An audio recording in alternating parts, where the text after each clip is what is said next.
watching the Entrepreneurial SME. And if you just joined us, we are exploring practical steps to weather the current economic storm. We are also looking at ways of seeking more opportunities for growth. With me is Nontokozo Madonsela, CEO of SPAR 88 and Group CMO at Momentum. I want us to conclude that part. So you go back into your day job. How do you keep the office, the small business alive? Do you hire other people? Do you then say, I'll just visit, I'll check the books every 2 weeks or something like that? So everyone needs to think about that plan. Even now when people talk to me about, would you ever go back to business? I say, yeah, for sure I would. Yeah. It all hinges on having the right talent on the ground, people you can trust. And the other thing that I realized is when a corporate organization is going to hire someone, they engage in a lot of processes that, one, test for skill, two, test for cultural fit, and three, test for risks in their capability that might not be visible during the interview through things like psychometric assessments. SMMEs, we don't do that. I meet you at Pick and Pay, you are a friendly person, or my aunt tells me about you that I must hire. Then on surface, I'm like, come, what do you have? You have your degree. I think you can operate this desk. That is very superficial. So I made sure, because of my corporate experience, that I had a rigorous process to recruit and a rigorous process to check for credibility, so that I could, one, know, because I was catering to a high-end client. I don't want you to come to my spa in a high-end location, know me for how I show up externally, and have an awful service experience in my business. So what is important, especially if you're not going to run your business full-time, you need people you can trust. You need people who are capable, not because you were told they are capable, not because their CV says they are capable, but because you have put practical steps to test their capability, and you can leave them to run your business. The other issue that comes up a lot when people speak about people who do what you do, right? Keeping one leg this side and the other on the other side is that because you're not committed to either, none works. I, by the way, disagree, right? There is another advantage in what you do. Because I suspect in what you do, you are then exposed to markets that can benefit the other business.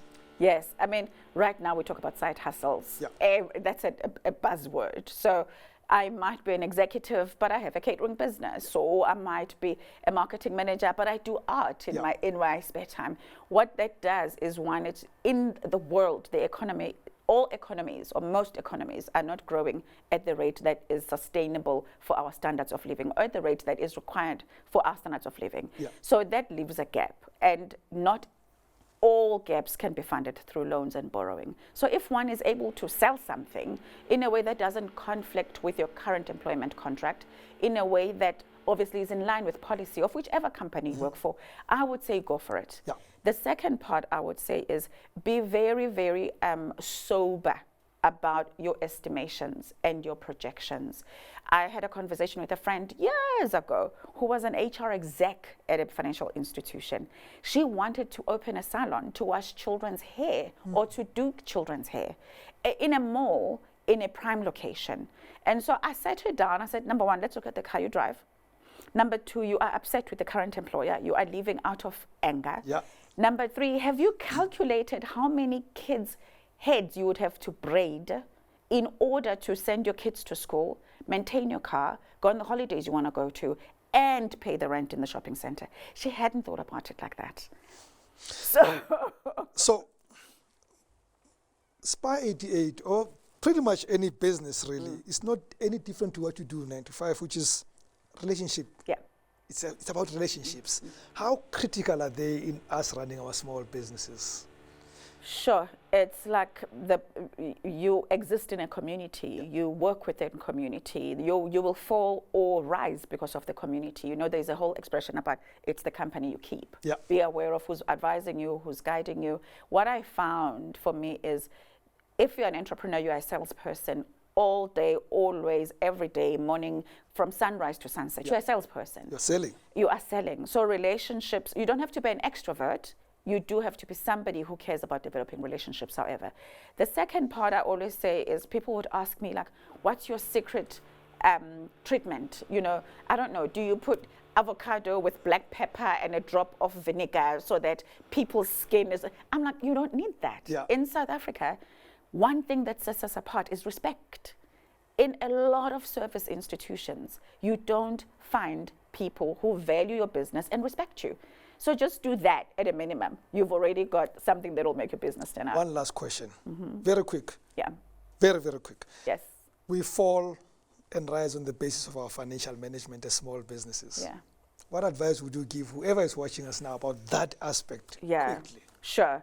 One, your banker has a role, but your banker is not the only participant. You need a financial advisor. Your banker will look at your transactional accounts most confidently, and they are most trained to do that. Your financial advisor will have to look at the legacy you wish to leave for your kids. What happens should you get a dread disease? What happens should you be disabled? What happens with the loan you have for your bond? And so and your retirement. You can't not plan for retirement. And so some of us, I used up my savings. I've had to work with my financial advisor to build from the base. I got 5 questions, quick ones. They want one-word answers. Okay. Have you ever thought of quitting what you do, both of them? No. Why not? I'm so passionate about what I'm doing. What keeps you going? My desire to grow and to do different. What do you do for fun? I hang out with my friends and my family and enjoy a glass of whiskey. I'm sorry, Mom. If you were given a chance, would you do this again and again and again? It's in my spirit and my belly and my DNA. It's in my blood. I was born into it. Coffee, tea, wine, or whiskey? A coffee in the morning and a whiskey by the end of the day. Nontokozo Madonsela, beautiful conversation with you. Thank you very much for watching the Entrepreneurial SME. From me, Rems Mabote, good night and God bless.